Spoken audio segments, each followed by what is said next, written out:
شكوى. انت غنيت اغنية بتقول بشكو غرامك، مش كده؟ لمين بشكي غرام؟ لمين بشكي غرامك. فهل شكيت مرة، مش بقى من الغرام، من شيء ما في حياتك الفنية كان عقبة، كان مشكلة، كان بيقف في سبيل تقدمك، ولا أبدا؟ هذا حصل مرة واحدة في الإذاعة عندنا، إنه كانوا عاملين حفلة كانت عاملتها يعني جهة رسمية، وطلبوا مني إني أنا أغني أغاني معينة، يعني أغاني فقط وطنية، والحفل للجماهير عامة، يعني عامة الشعب، وفي آلاف مؤلفة من المستمعين والمشاهدين. فقلت أنا للمدير المسؤول، قلت له لا، بالطريقة دي مش ممكن، يعني كل المجموعة الفنانين دول يطلعوا يغنوا أغاني فقط وطنية؟ ممكن نغني أغنية وطنية كمان نقول أغاني عاطفية عشان هذه الأعداد الهائلة من الجماهير يعني. قال لي لا ما ممكن. قلت لا ما ممكن، سلام عليكم. فالمسؤول اللي هو وزير الدفاع كان عامل الحفل هذا سأل فين رايح طلال؟ قالوا له حصل ما هو كيت وكيت وكيت. زهمني، ايش الحكاية؟ قلت له كيت وكيت وكيت وكيت وكيت. قال لا غني أغاني عاطفية. وطبعا أغاني عاطفية والإذاعة على الهواء لأول مرة، هم عادة يسجلوا. المهم بأمر ما قدروا يقولوا لا طبعا، وخصوصا انه كان الملك في غرفة ثانية يعني بيتفرج على الحفل نفسه. انما حقدوا عليه.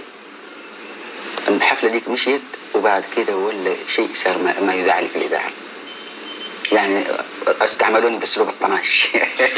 لمدة طويلة؟ لمدة لا بأس بها. فرحت أنا مستعين بواحد من أصحابنا كان من المحبين والمشجعين، ممثل مالي، واللي هم يعني يقدر يأذيهم من النواحي هذه شوي. وأخذني معاه والله في الظهر من مكة لجدة، وقال لي يا واد، وأسلوب مكاوي كده في الكلام، أنا خليك دحين تطلع تسجل وتغني وأنت في الإذاعة تسمع الغنى حقك طالع من الإذاعة. قلت له يا شيخ مش ممكن. قال لي قوم معايا. رحت معاه طبعا. ما أدري كيف خش المدير العام، في علاقات صداقات بينهم لابد يعني. قال له أبدا إحنا ما إحنا معاكسين ولا في بيننا وبينه إلا إحنا بالعكس نشجعه، إحنا نشجع فنانيننا. قال له طيب دحين ينزل يسجل. قال له الاستوديو. فضلوا له الاستوديو، نزلت سجلت الأغنية بالعود من غير مزيكا ولا، وكمان هذه كانت من ضمن الشيء المعترض عليه في الإذاعة. وقال خلاص وانتم طالعين لمكة دحين تسمعوهم إذاعة في الإذاعة. وفعلا ركبنا السيارة ونحن ماشيين طالعين على مكة. كان يعني وبعدها طبعا خلاص يعني افرج عن اغاني عن صوتك. طب احنا هنسمع الغنوة اللي اعادتك الى الاذاعة، ولا هنسمع لمين بشكي غرامك؟ اولا لمين ابشكي غرامك الحقيقة اللي قدامها، لانها فعلا قديمة، من اغاني قديمة جدا الحقيقة، ما يحضرني كلامها يعني. طب هل تذكر الاخرى؟ وكانت على العود فما فيش مشكلة. ايوه هي كانت اغنية ابها في البداية. معلش احنا بنثقل عليك، بس ده من اجل اسعاد الملايين. لا تلوموني في هوا قبل ما تشوفوها، هي بس اللي هوتها قلبي ما يعشق سواها.